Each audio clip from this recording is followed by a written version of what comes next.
You ready? Hey, listen! Get some. Yeah.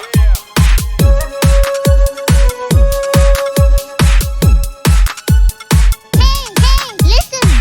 Good evening once again, ladies and gentlemen. Welcome back to another exciting episode of Lawrence's Let's Plays. But Lawrence, this isn't Watcher of Realms? You're right, it's not. This is going to be my first video for Dragonheir Silent Gods. It's going to be kind of my first impressions of the first couple hours since I have been playing it since global launch when it launched at midnight. It's going to be my first impressions for the first couple hours based on strengths of the game. I'm going to tell you the things that I like about the game. There's a couple gameplay mechanics involved that I think are quite nice additions that make this game unique to other gacha games I've played.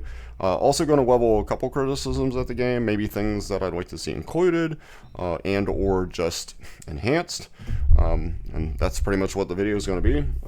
To my returning viewers, thanks so much for your continued support.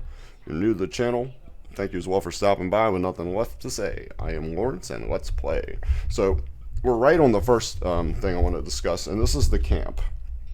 So what I like about the camp is how as new things get introduced to the game, like your ability to, like you see my cauldron there, big old pot, being suspended over the fire there, that lets me know I can cook things. Over there in the background you see the forge, where I can forge gear. There's your horn to be able to summon heroes, which is so weird because you blow the horn but you still roll dice. Strange. And then there's that the little training robot guy there, which is great because you can train against him. You can set like the amount of time and rounds or whatever you want to keep beating on that thing. So it gives you an idea of how strong your heroes are. It's a great way to see like what heroes you want to keep and which ones you really don't want to keep. So let's talk about the cooking. The cooking is really cool because it allows you, and I've not seen a game that does this as someone that's been playing gachas for over 15 years. And I've played pretty much all of them. I don't remember seeing a mechanic like this. So what this allows you to do is cook food. You can combine ingredients and uncover or discover or whatever new recipes. And what it does is it allows you to, in advance of any battle, boost the stats of your heroes, and it will last for so long during battle. But that's a nice little touch. So like you can boost their defense, you can boost their attack, you can give them increased accuracy, which they may need if there's someone that lands a debuff, and a percentage chance of that debuff landing, or even landing like dot damage, like someone that has a 70 something percentage chance of landing poison or whatever. So that's really cool. I really like that. The forge, highly suggest as soon as you have gathered up a little bit of materials from just doing the story campaign to go ahead and forge some gear. It'll be really weak ass gear in the beginning, but you got to start somewhere. The gear is as follows, which is typical of any gacha: common, rare, epic, legendary. So it's going to take you a while to get to the other ones. Obviously, that's going to be through more story progression and whatnot. So I really like how that's set up. The one thing that I wish that they did give us is some customization to it. It tells you in the game, once you unlock something like the cooking, it shows you exactly where you need to place it. So there's no customization to how you want to set up your camp. That'd be kind of a nice thing to have, but I'm not going to be hating on the game because it doesn't allow us to do that. It just would have been something nice to have included, I think. So let's talk about the main things that I really like about the game. Let's go into the adventure. I'll show you where I'm at right now. Keep in mind, this isn't like big time spoiler territory because I'm not very far into the game. This is literally the second area you go into. You start the game out in an area called the Land of the Dead. Land of the Dead is pretty drab looking, but it's expected. You don't expect real vibrant colors or anything to appear in a place called the Land of the Dead. A lot of blues and gray tones, but now we're in the second area. This is like an elven forest. And one thing I wanted to point out is I like the interaction in this game. So unlike most gachas that just hit a button and they do stuff on their own, and your main focus is to just simply level them up, make your heroes stronger, add additional heroes to make your team comp stronger, to be able to progress in different modes, swap your team comps around, to be able to progress in those modes and that kind of stuff. I do like the interaction to this. I mean, I've been so accustomed to playing games like an Infinite Magic Raid where there is none of this. There's no like touching on the screen, and I like those style of games as well, like Watcher Realms, Infinite Magic Raid, Dragon Blaze, to name a few. But I do like the interactivity here, that you're actually controlling your characters. It's kind of cool touching. In this case, I play on an iPad, so touching my iPad. I like the mini map, the circular map in the top left. That's nice to let you know where to go. Clearly, it's so easy to follow. It'll always show you exactly what your objective is and where you need to go. I want to point out that if you see here on the screen, I have a little hand icon there. So this is another thing that I like, that you can interact with the environment and just get free shit, Brussels sprout. So that is a perfect example of what I said about like just collecting stuff in the environment, as far as like more cooking ingredients. So it's going to give you the chance to combine that with something else, and you may uncover or unlock, as it were, a new recipe, something that increases your defense, your attack, your accuracy, whatever the case may be. So that's really cool. I love the interaction with the game, with the game's world, I should say. That's really cool. Graphically, as far as the environments of the worlds I've been in so far, they're not bad. I'm not blown away by them. I'm going to be completely honest and just lend a critical eye here. I think the more work have been done on these environments, as they're just kind of bland looking, a little bit, kind of generic. Again, only the second area in the game. Bear that in mind, as I will as well, that like this could really open up and there'll be a lot more varied locales. I just think that it's a little bit bland. Again, I don't know the size of this dev. I need to do my own research on them. Unlike someone like Moonton, that does Watcher Realms, I mean, they have ass tons of money that this dev may not. So the character models are quite nice. Like I said, these worlds are a little bit drab, but the character models are quite nice. I really like the character models a lot, but it's apples to oranges if you're trying to compare it to something like Infinite Magic Raid or Watcher Realms. They're not going to quite hold a candle to those, but again, for what it does, what it brings forward to the table, I think this is a pretty nice looking game all around.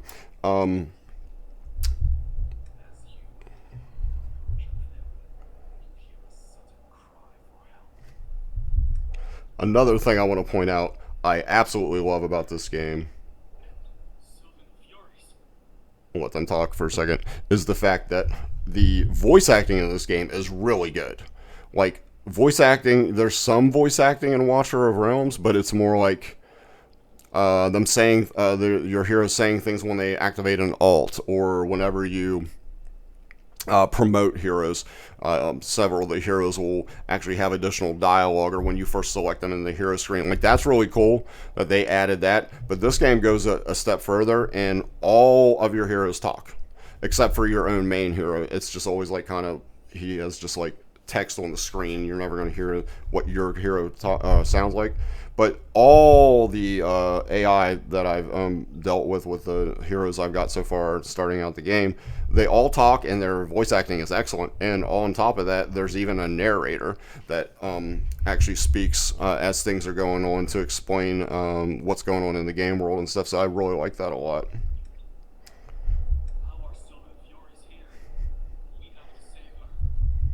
So here you go. Perfect example. I said, like, excellent, really excellent voice work. Hey, there's something over here too. Also, speaking of of what I said, rolling dice, as far as summoning heroes, I really like that a lot too. I like the implementation of D&D. So you roll a D20, and the higher roll you get, if you get a perfect 20 when you're summoning heroes, that will give you a legendary hero. You have to have between a 15 to a 19 to get an epic, and anything below that is rare. But I want to see what's going on here about saving this hero or this character, because I want to see if I can get into battle and kind of give you guys an idea of how battle looks.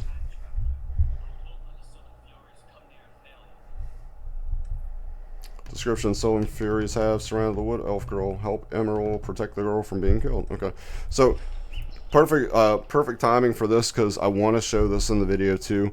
I really like how many spaces this game provides you to place your heroes in battle. As you see, if I move all this hero around, 1, 2, 3, 4, 5, 1, 2, 3, 4, there are 5 rows straight across and 4 going straight down. So there's 20 spots on the battlefield in which to position your heroes. That's awesome. That is a lot of variety. I really like that.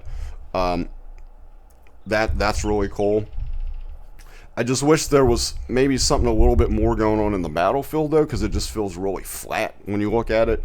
Again, I don't want to compare this to Watcher of Realms, but when I see something like Watcher of Realms and the introduction of platforms where you put your mages and your marksmen, and then you have like your grunt, your tanks, your defenders, your fighters down in the trenches. I really like that setup. I just feel like I wish there was just something more going on here. Like it's cool that you get all these spaces. Like that's amazing because it allows you to create so many different team comp positions to set up different positions for your heroes. I just wish it didn't look so flat though, because it does look kind of flat. So we're going to go into battle here, and I'm going to kind of show you guys how battle works. That guy's dead. I don't really have him leveled up that much. He's a debuffer. Here's your main guy. His range is quite good. He attacks with a fireball. This is Hexandra. She is, from what I understand, watching Sebastian Kane's channel. Be sure to subscribe to him for content for this game as well as Watcher of Realms. She is one of the best heroes in the game, even at just a rare grade. She can carry you throughout the entire game. That's how good she is. Oh no, I lost. Oh no. Well, first time I attempted this, I'm gonna have to obviously figure this one out a little bit more, but I just wanted to give you guys an idea of how the battle system works, and show you, like, the skill animations are quite nice. Yeah, we're fleeing the battle for now, because again, I just wanted to kind of show that off to you guys. I'm gonna obviously have to adjust some things. I'm not gonna do that during this video. So here's some things that I'm not a big fan of. As mobile gacha game players, we understand what we're going into when we play a new gacha game. The drop rates, or RNGesus, whatever we want to call it, in these games can be quite brutal. I want to tell you that I know that I'm certain it will get better, hopefully, but if it's a sign of things to come when it comes to the most basic summoning dice, when you blow your horn and roll your dice, the drop rates are horrendous, because during the pre-registration event, they were giving us, for about a 7-day period or 11-day period, something like that, every 12 hours you were getting 2, and you could fill that horn up with 4. During that time, I was able to summon about 20 heroes, and out of those 20 heroes, I got 1 epic roll. That was it. Everybody was rare except for that one shining difference. So I would say that your basic summoning dice in this game, what you use to roll, blowing the horn, I would say the chances of getting epics and definitely the chance of getting legendaries is very slim. However, I will say that just like a game like Watcher of Realms with the legendary summoning crystals, I do like this Heliolite dice, a precious dice used to summon heroes. You can use it to recruit mighty heroes of high rarity and advanced summoning. So that tells me that that is your resource, your summoning resource you get, in this case a D20 die that guarantees that you're going to get no less than an epic and have an increased chance of getting legendary. So I like that. That's cool. Just don't expect much when it comes to the most basic die rolling, or die that you would roll to get a decent hero. More than likely, you're going to get rare. You're going to get rare taxed to death. That's what I see so far, just from the pre-registration event. Maybe it gets a little bit better later down the line. Not really sure. But that gives you an idea. Like I said, I just wanted to kind of give you my initial thoughts on the game. Just in summation, graphics are nice, not bad at all. The character designs are very nice. I really like the animations, the skills. I like the interactivity that you have from having to walk around the map, touching, in my case, an iPad, and that there's things in the environment with the little hand icon that you interact with to get free resources. That's really cool. I love the cooking system of developing or creating different recipes from getting different like ingredients, and how that can give you stat boosts in advance of going into battle. That's really cool, and that they last for so long. Like, that's pretty nice. I'm a big fan of that. Also, I know at some point in the future, I'm not able to do this yet, but I will tell you that my affinity right now is as a like a fire guy. My guy is a fire half elf, and I know you can change their affinity later. I'm not able to do that yet, but you can change his affinity, his magical affinity from fire to either thunder or ice. I think I like the idea of thunder whenever I'm able to change that, because it gives him a chance to stun enemies, which I think is great. I believe he does like an AoE attack and has a chance to stun enemies, which is really cool. So that's my take on this so far. Again, keep in mind, this is just a couple hours into the game.